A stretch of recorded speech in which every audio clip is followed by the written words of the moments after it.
Hey guys, welcome back to Jacq of All Trades. I'm Jack and this is episode 28. And today we are talking about something that might sound a little counterintuitive at first. What if I told you that the secret to creating fresh content is actually hiding in your old content? Yep, the stuff you wrote years ago. The ones you're low key scared to reread. The please don't let this be cringe pieces. Whenever I'm out of ideas, I did something mildly terrifying. I went back and reread some of my old articles from as early as 2020. And here's the good news, they didn't age like milk. Some of them aged more like day old bread. Still edible, just needed a little toasting. Some articles age like fine wine. Others definitely don't. So when I revisited my older pieces, I was bracing myself. Instead of wanting to delete everything and disappear into the internet void, I realized something interesting. They weren't bad, they were just unfinished, or more accurately, written by a past version of me. They needed polishing, new context, a bit more direction, and suddenly, boom, they were ready for today's readers. And those same ideas, they felt way more relevant. So, when I revised those old articles, I shifted my angle. Less, here's what this means, and more, here's what you can do with this. And this brings me to something I hear a lot. I already know that. I've heard this before. It's the same old thing.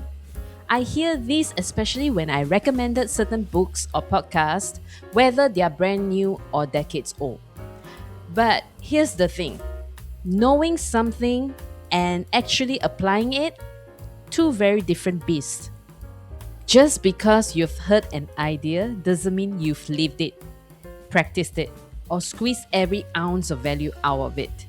I actually discussed this before back in episode 13 on a podcast called When Self Help Becomes Self Sabotage, which, yes, is exactly what it sounds like. And that realization changed how I approach content. Instead of constantly chasing what's trending this week, I focus on evergreen content. These are ideas that don't expire after 7 days.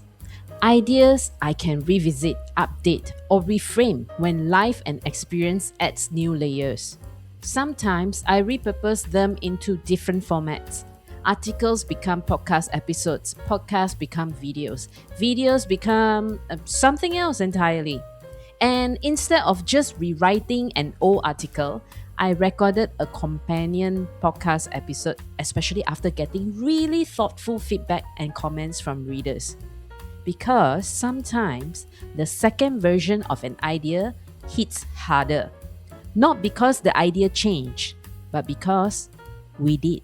Giving your content a new format or even just a new coat of polish means it can reach someone at exactly the right time. Maybe this time, they are finally ready to act on it. And honestly, that applies to readers too. Here's something I've noticed about myself. Rereading evergreen content, articles, books, ideas is like revisiting a favorite self development book. You never catch everything the first time. Life happens. You grow a little. You get humbled a lot. And when you come back to that same words, they hit differently.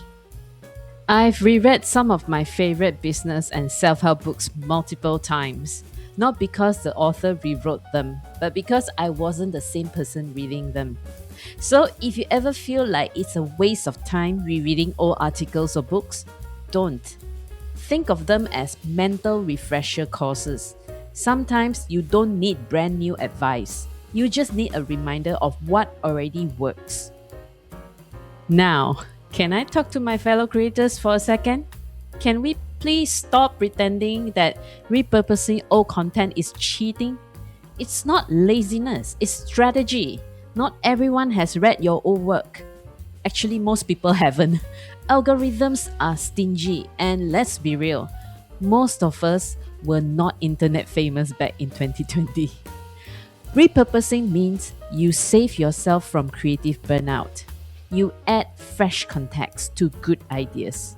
You give new readers a chance to find your best work. And here's my favorite part. Someone who read your pieces years ago might not have been ready for it then. But now, maybe they are. That updated version might land at exactly the right moment. Think of it as recycling, but for creativity. And honestly, recycling is great for the planet and fantastic for our sanity. Before I wrap up, I've got a little announcement. Moving forward, Jacq of All Trades is going seasonal. Each season will have a theme, with about 5 to 6 episodes. This just makes sense, especially since I'm also streaming on Twitch and managing my gaming YouTube channel without cloning myself yet. So, March 27th will be the last episode of this pre-season, and then I'll be taking a 3-month break to work on the next one. The new season drops in July, and trust me, it's already brewing. If you enjoyed this episode, make sure to follow the podcast so you don't miss what's coming next. And hey, if you want to hang out more casually, come find me on Twitch. I stream games, but I'm also down to chat about the same topics we talk about here: ideas, creativity, learning, life, all of it. Alright, I'll leave you with this. Sometimes the best thing we can do for ourselves and for our audience isn't to reinvent the wheel, it's to polish the old one. Add a little grease and keep it rolling. Now go check your drafts folder. There's probably gold in there, or at least decent bread. Thanks for hanging out with me. Talk soon.